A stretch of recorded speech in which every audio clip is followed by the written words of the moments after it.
Hello students, welcome to my YouTube channel. Today we will discuss about the next topic of unit 4. Okay, then lecture number 12 is activation energy of class +2. And today we will discuss about the activation energy. What is activation energy? तो activation energy क्या होती है? Activation energy का मतलब होता है जब हम किसी रिएक्टेंट से जब हम प्रोडक्ट बनाते हैं तो रिएक्टेंट से वो प्रोडक्ट तक बनने के लिए कुछ ना कुछ एनर्जी जो होती है उसको लेनी पड़ती है, गेन करनी पड़ती है।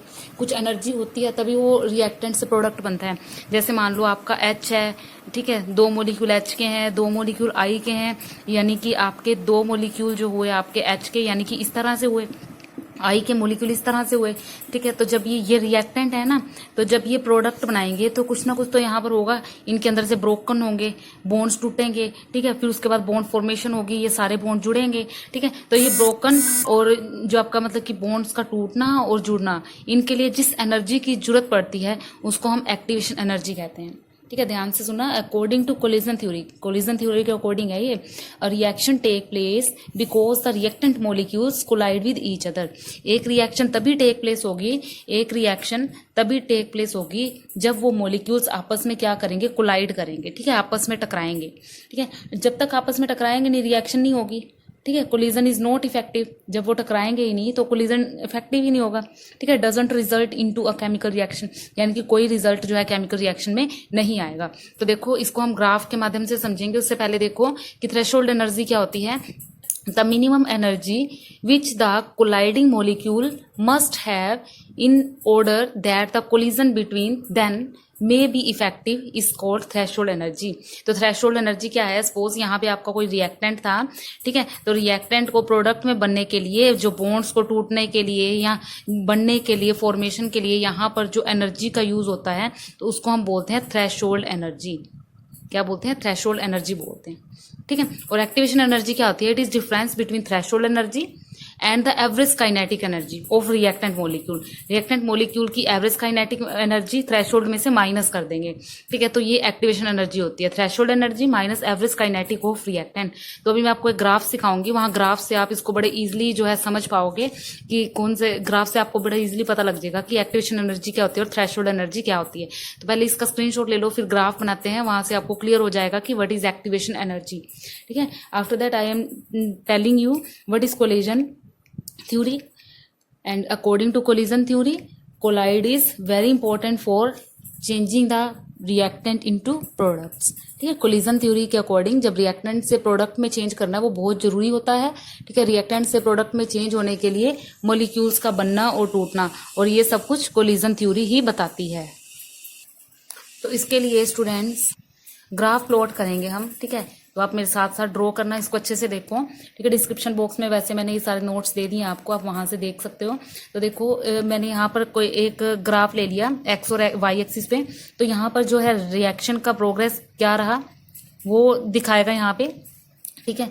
और यहाँ पे आपकी जो एनर्जी है, एनर्जी दिखाएगी, ठीक है। एक एक्सिस पे एनर्जी ले ली और दूसरे एक्सिस पे रिएक्शन का क्या प्रोग्रेस चल रहा है वो हमने ले लिया, ठीक है। अब सपोज यहाँ पर जो है आपका रिएक्टेंट है, ठीक है, जो आपका है रिएक्टेंट। अब इस साइड रिएक्टेंट की एनर्जी होगी। अब ऑब्वियसली बात है, जब कोई रिएक्टेंट प्रोडक्ट में चेंज होगा तो उसके पास कुछ ना कुछ एनर्जी तो होगी, ठीक है। तो सपोज मेरे पास यहाँ रिएक्टेंट था स्टार्टिंग पॉइंट में, सपोज कर लिया मैंने कि उसके पास फिलहाल इतनी एनर्जी थी, ठीक है, कुछ एनर्जी तो थी, तो मैंने ये एनर्जी ले ली और ये एनर्जी का नाम मैंने दे दिया ER, ठीक है, ER। तो ये जो ER है, ER क्या है? ये रिएक्टेंट की एनर्जी है, ठीक है, रिएक्टेंट की एनर्जी है, ठीक है। अब देखो थ्रेशोल्ड एनर्जी क्या है? थ्रेशोल्ड एनर्जी एक ऐसा पॉइंट है जहां पर ये एनर्जी जो जाके वहां पर रुक जाएगी, ठीक है। सपोज यहां से एनर्जी गई, ठीक है, और यहां से जाके वो कम होना शुरू होगी, ठीक है। तो जहां से जाके वो बेंड करनी शुरू होगी, कम होनी शुरू होगी, ठीक है, यहां से, तो वो जो एनर्जी आपकी होगी ये सारी थ्रेशोल्ड एनर्जी होगी, ये थ्रेशोल्ड एनर्जी है, ठीक है। अब देखो जो आपका रिएक्टेंट तो यहाँ था, रिएक्टेंट की एनर्जी तो यहाँ थी, तो रिएक्टेंट की एनर्जी से लेके थ्रेशोल्ड एनर्जी तक जो आपकी होगी वो आपकी एक्टिवेशन एनर्जी होगी, ठीक है। जो अभी हमने डेफिनेशन में पढ़ा था, एक्टिवेशन एनर्जी क्या होती है? Threshold energy minus average kinetic of reactant. तो एवरेज काइनेटिक ऑफ रिएक्टेंट ये हो गया, थ्रेशोल्ड एनर्जी ये होगी। तो इसमें से इसको माइनस कर दोगे तो आप इसमें से इसको माइनस कर दोगे तो आपका ये एक्टिवेशन एनर्जी आ जाएगा, ठीक है। तो ये एक्टिवेशन एनर्जी है। तो स्टूडेंट इसके दो केस बनेंगे। देखो आपकी पहले सपोज कर लो कि आप 50 मोल ले रहे हो किसी रिएक्शन के, ठीक है, रिएक्टेंट के आप 50 मोल्स ले रहे हो, ठीक है। तो रिएक्टेंट से 50 मोल की जो एनर्जी गई, लेकिन प्रोडक्ट ने उसका सिर्फ 10 जूल ही लिया, ठीक है। तो 10 ही लिया, उसके बाद वो बेंट होगी, मतलब खत्म होगी रिएक्शन, ठीक है। तो यहाँ पर प्रोडक्ट बना, तो यहाँ पे प्रोडक्ट बना, तो ये सारी की सारी जो ये यहाँ पे बनी, ये एनर्जी बनी हमारी प्रोडक्ट की, ठीक है। ये वो केस था जब मैंने रिएक्टेंट लिए थे 50 जूल, ठीक है, लेकिन प्रोडक्ट ने, ये रिएक्टेंट लिए थे लेकिन प्रोडक्ट ने सिर्फ 10 जूल ही यूज किए, ये 40 जूल जो है वो अभी भी एक्स्ट्रा पड़े हैं। तो इस केस में क्या हो रहा है, एनर्जी का क्या हो रहा है, तो यहाँ पर देखो हम क्या कह रहे हैं कि जो आपने रिएक्टेंट ये लिया था इतना था, कम था, प्रोडक्ट सॉरी ज़्यादा था, 50 जूल था, लेकिन ये जो प्रोडक्ट दे रहा है वो आपका सिर्फ 10 जूल यूज़ कर रहा है, 40 ऐसे ही जा रहे हैं, ठीक है। तो इस तरह की रिएक्शंस एंडोथर्मिक, ठीक है, एंडोथर्मिक होती हैं। यानी कि इस तरह की रिएक्शंस में जो चेंज रिएक्शन होती है एंडोथर्मिक, जो एंडोथर्मिक केमिकल रिएक्शंस होती हैं इनके अंदर, यानी कि जो डेल्टा एच होता है एंडोथर्मिक रिएक्शन में वो आपका पॉजिटिव रहता है, ठीक है। अब देखो रिएक्टेंट यहाँ था, प्रोडक्ट यहाँ आया, अगर प्रोडक्ट यहाँ आता तो ये नेगेटिव होती, तो ये एक्सोथर्मल होती, ठीक है। एंडोथर्मल और एक्सोथर्मल के बारे में हम ऑलरेडी पढ़ चुके हैं। तो ये एंडोथर्मिक का ग्राफ है, ठीक है। तो यहाँ पर देखो हमने यहाँ पे एक चीज देखी, जो प्रोडक्ट है, ठीक है, जो प्रोडक्ट है उसकी एनर्जी रिएक्टेंट से ज्यादा है ना। और देखो उसने ली भी उससे सिर्फ 10 जूल है, बाकी उसके पास खुद ही थी ऑलरेडी। यानी कि प्रोडक्ट के पास, यानी कि जो प्रोडक्ट बना है ना वो बहुत सॉलिड प्रोडक्ट बना है, ठीक है। रिएक्टेंट के पास इतना दम नहीं था जितना प्रोडक्ट के पास है।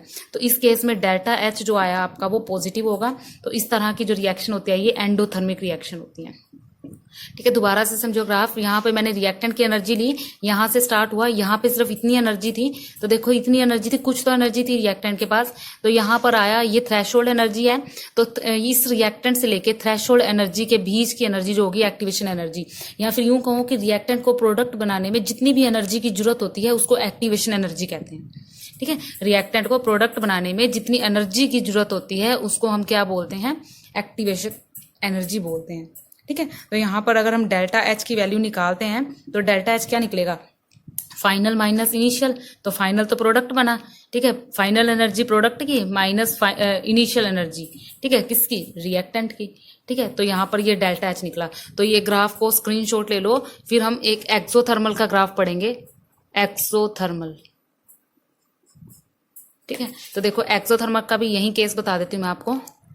तो इस केस में क्या हो रहा है, सेम वैसे ही हम लेंगे, यहाँ पे रिएक्शन जो हो रही है, ठीक है, और इस साइड जो एनर्जी हो रही है, ठीक है, सेम एज इट इज। यहाँ पर रिएक्टेंट होगा हमारा, उसके पास कुछ ना कुछ तो एनर्जी होगी, तो सेम एज इट इज ये मैंने ले लिया ई आर, ठीक है, छोटा आर, ठीक है। तो अब देखो यहाँ से सेम वही बात होगी, थ्रेशोल्ड एनर्जी पे जाएगा ये, ठीक है। अब देखो ये इस तरह से यहाँ पे आके एनर्जी जो है रिलीज करी, यानी कि जो प्रोडक्ट वाली कर्व आई वो यहाँ तक आई। तो सेम वैसे ही करेंगे जैसे पिछले केस में किया। ये वाली एनर्जी कौन सी होगी, थ्रेशोल्ड एनर्जी, ठीक है। और यहाँ से ये क्या हो गया, ये ई हो गया, ठीक है, एक्टिवेशन एनर्जी हो गया। तो वहां पर देखो स्टूडेंट्स, जो यहाँ ई पी थी वो इतनी थी, ठीक है, ज्यादा थी, देखो रिएक्टेंट से ज्यादा थी। अब इस केस में देखो रिएक्टेंट तो ये रहा और प्रोडक्ट इससे भी कम आया, देखो प्रोडक्ट यहाँ आया, यानी कि जो ईपी है वो सिर्फ इतनी सी है।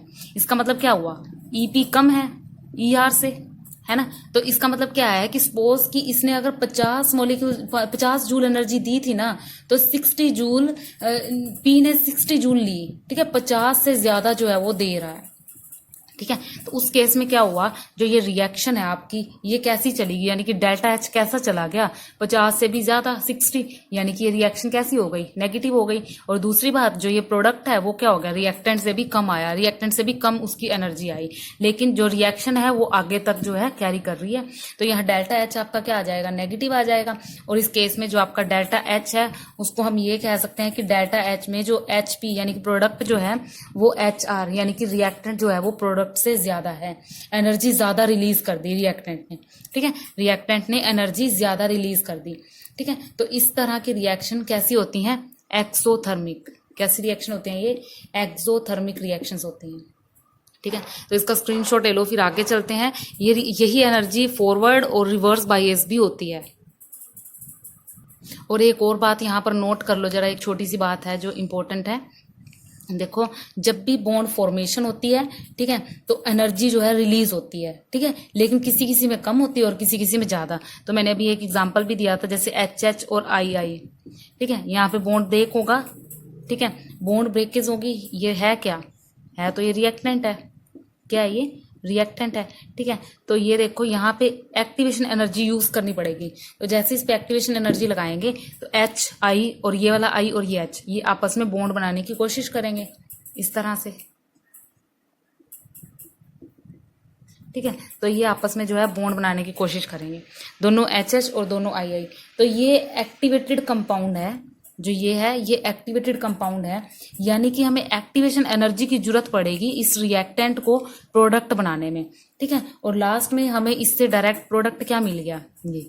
अब रिएक्टेंट से डायरेक्ट प्रोडक्ट मिला आपको, लेकिन उसके लिए रिएक्टेंट से प्रोडक्ट किसने दिलवाया? एक्टिवेशन एनर्जी ने। एनर्जी एक्टिवेट हुई तभी तो ये प्रोडक्ट आया, अदरवाइज तो रिएक्शन होना पॉसिबल ही नहीं था। इसके ऊपर कुछ एनर्जी लगाएंगे तभी तो रिएक्शन होगी, ठीक है। तो जब भी बॉन्ड फॉर्मेशन होती है तो एनर्जी जो होती है वो रिलीज होती है, बस किसी किसी में ज्यादा रिलीज होती है और किसी किसी में कम होती है, जिसको एंथैल्पी बोलते हैं, पर मोल एनर्जी, ठीक है। अब एक्टिवेशन एनर्जी हम रिवर्सिबल रिएक्शन के लिए करेंगे, ठीक है। ये तो इरिवर्सिबल रिएक्शन के लिए थी कि ए गोज टू बी, कि रिएक्टेंट जो है प्रोडक्ट बना रहा है। तो एक्सोथर्मल का केस कर लिया, एंडोथर्मल का केस कर लिया। अब सपोज कि ए से बी और बी से ई, यानी कि रिवर्सिबल रिएक्शन के लिए ग्राफ कैसे बनेगा। तो पहले इसका स्क्रीनशॉट ले लो स्टूडेंट। हम देखेंगे कि एक्टिवेशन एनर्जी जो है रिवर्सिबल रिएक्शंस के लिए किस तरह से होगी, यानी कि ए गोज टू बी और बी गोज टू ए।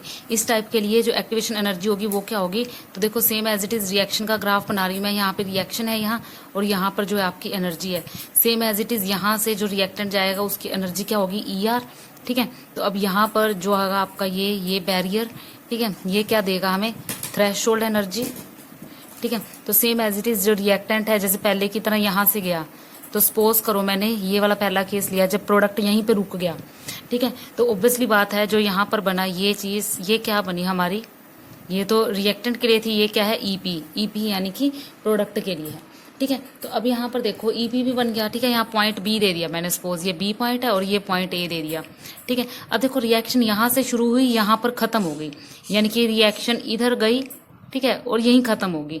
अब यही रिएक्शन इधर आई, यानी कि यहीं से जो रिएक्टेंट यहाँ से आया और प्रोडक्ट बनाया, अब यही प्रोडक्ट वापस जाएगा, तो उसको रिवर्स बोलेंगे, ठीक है। तो सपोज कि यहाँ पर जो ये एनर्जी आई मेरे पास, ये तो ई आर है, और यहाँ पर जो ये वाली एनर्जी है, ये इस एनर्जी को नाम दूंगी एक्टिवेशन एनर्जी, ई ए, छोटा ए लिखते हैं स्टूडेंट्स, ठीक है, ई ए यानी कि एक्टिवेशन एनर्जी, ठीक है, किसके लिए, फॉरवर्ड के लिए, यानी कि ई ए एफ, ठीक है। तो ये फॉरवर्ड के लिए होगी, ठीक है।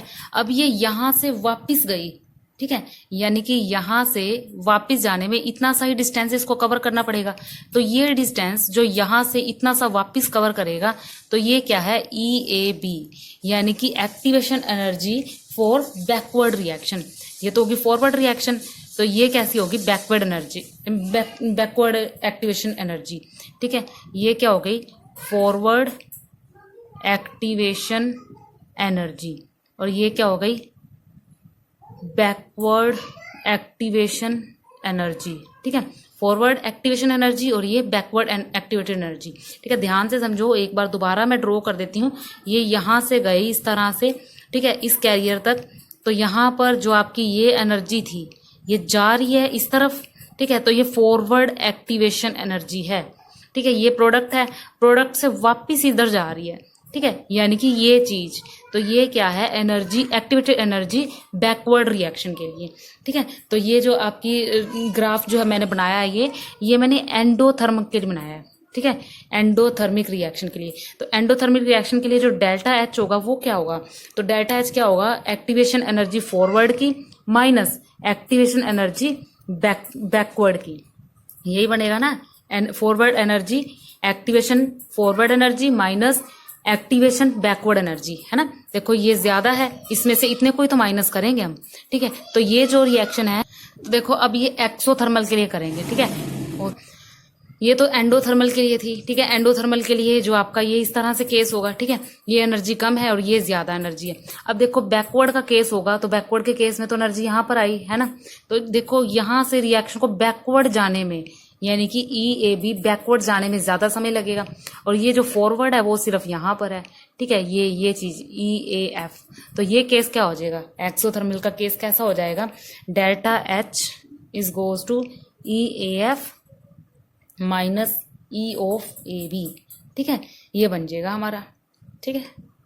सॉरी, यहाँ पे EAB माइनस F, ठीक है। यानी कि जो डेल्टा H होगा इस केस में नेगेटिव होगा और इस केस में कैसा होगा, पॉजिटिव होगा। तो यहाँ पर जो एक्टिवेशन एनर्जी होगी ये हमारी क्या होगी, EAF, ठीक है, जो कि कम है, ठीक है। बैकवर्ड एनर्जी जो यहाँ पर ज्यादा समय ले रही है, ठीक है। तो ये आपका फॉरवर्ड और बैकवर्ड के लिए भी ये मैंने ग्राफ बनवा दिया आपको, इसको स्क्रीनशॉट ले लो। तो नेक्स्ट वीडियो में हम नेक्स्ट टॉपिक करेंगे ओरियंस इक्वेशन का, ठीक है। तो ये एक छोटा सा टॉपिक है, इसकी डेफिनेशन और ये सारे जो ग्राफ है मैंने डिस्क्रिप्शन बॉक्स में लिंक दे दिया, आप वहां से इसको डाउनलोड कर सकते हो। Thank you.